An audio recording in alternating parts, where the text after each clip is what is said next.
Hi, I'm here with Michele Neylon, the CEO of Blacknight. Welcome. Thank you. Excellent. And so we'll talk about Blacknight at the end, but first, I mean, you're really known for being really involved with internet policy. Yeah. And I feel like there's been a lot of topics that have arisen in the last couple of years. What are some issues that are really top of mind for you right now? I think one of the big challenges we all face in the industry is this kind of balance between what the governments want and what the rest of us want, and just trying to get that balance right. So there's a lot of pressure coming from government to kind of regulate the internet industry, be it domains, hosting, everything. And a lot of this is coming from the copyright people.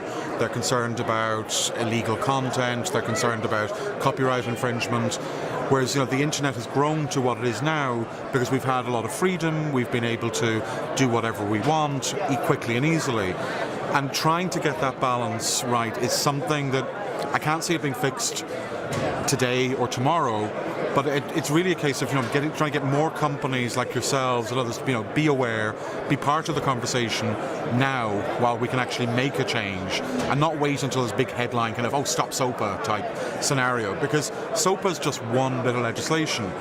And as soon as the SOPA thing was killed off, you already had people talking about the next version, the next iteration, be that in the US, be it in Canada, France, all the way across Europe and other countries. I mean, this is an ongoing problem, and it's not going to go away. It really isn't.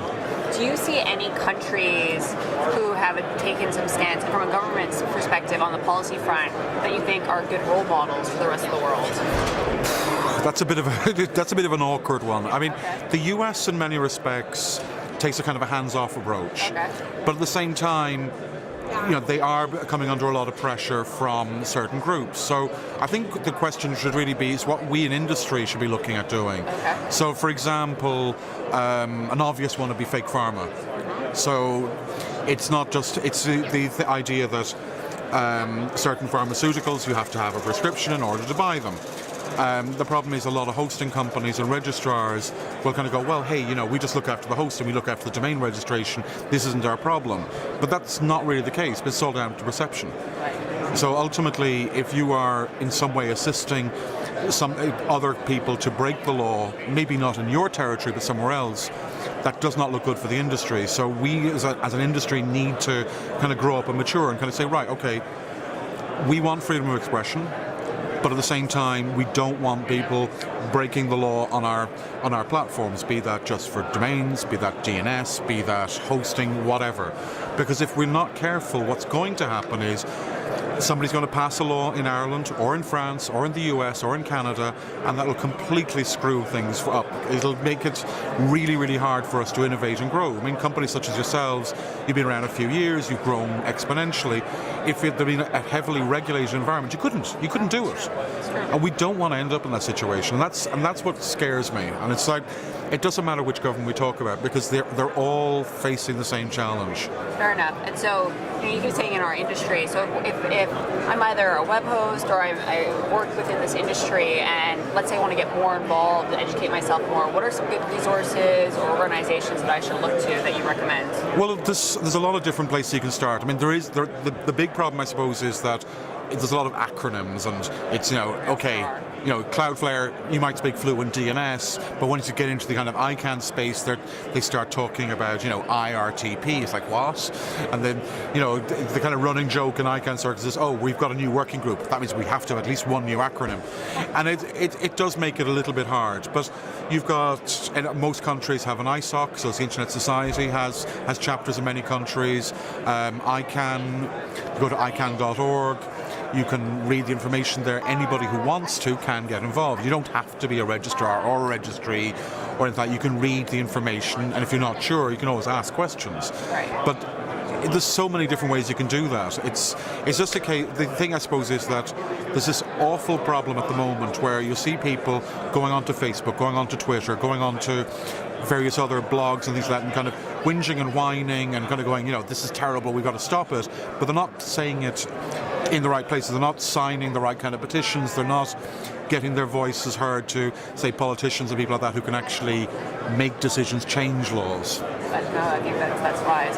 So, I mean, policy is just part of your hobby, really. I mean, part of your personal passion. It's a personal passion. I think it's something that, because Ireland is kind of a weird country in many respects, in that we've attracted a load of the big digital companies, eBay, PayPal, Google, Microsoft, Twitter, Facebook, Netflix, all these companies, they've all set up their European headquarters there, partially because we've got a really nice tax rate, but not just because of that. And at the same time, unfortunately, our government hasn't been very actively involved. And the way I view it is that you need to have a voice in these things, and you don't want to end up in a situation where it's overly dominated by a bunch of big American companies. No offense. No, that's fine. But that's not helpful, because ultimately the internet is global. It's a global thing. Definitely is. So it's, for me, I think it's important to make our voices heard and try to represent a European perspective, because a lot of the other problem, of course, is that Ireland and the UK are the only countries in Europe where we speak English, and a lot of the stuff that happens in the internet is very much English based. And while there's a lot of very bright, intelligent people based in all the other countries in Europe, they're not going to be as confident speaking in English. So sometimes you find that you're having to voice what the others are thinking, but might not feel confident saying. Yes. So personal passion, I think it's incredibly important. But during the day, you run Blacknight. Yes. Right. And so you're one of the largest hosting registrar businesses in Ireland. We are the largest. Okay. We're the largest registrar for .ie domains in the world. We're the only ICANN accredited registrar there, and we pretty much dominate the hosting market. But I mean, the Irish market's very, very small. So from our perspective, if we were just focused on the Irish market, there's only a limited amount of growth. I mean, it's not as if you're going to suddenly increase the population of the country tenfold. It's small islands anyway, they wouldn't all fit. So I mean, we're very much interested in the European market across the board. So we've got clients in about 130 countries. We're a Parallels partner, which is why we're here in Vegas. And we're interested in working with companies such as yourselves to offer our clients, both Irish and spread across Europe and elsewhere, new and interesting services, so they can take advantage of what the internet has to offer, because that's one of the things we strongly believe in, that the internet's great. It helps to democratize. So whether you're a small little company with one or two staff working in your boxer shorts, or you're a big, slick multinational with nice, shiny offices, there's no reason why you can't compete with each other. And I think that's the thing. It's an enabler. It's a real kind of leveler. Well, I've really enjoyed our time here. I think it's amazing that you're an active, playing an active role in delivering the promise of the internet. Thank you. Thank you for your time. Thank you.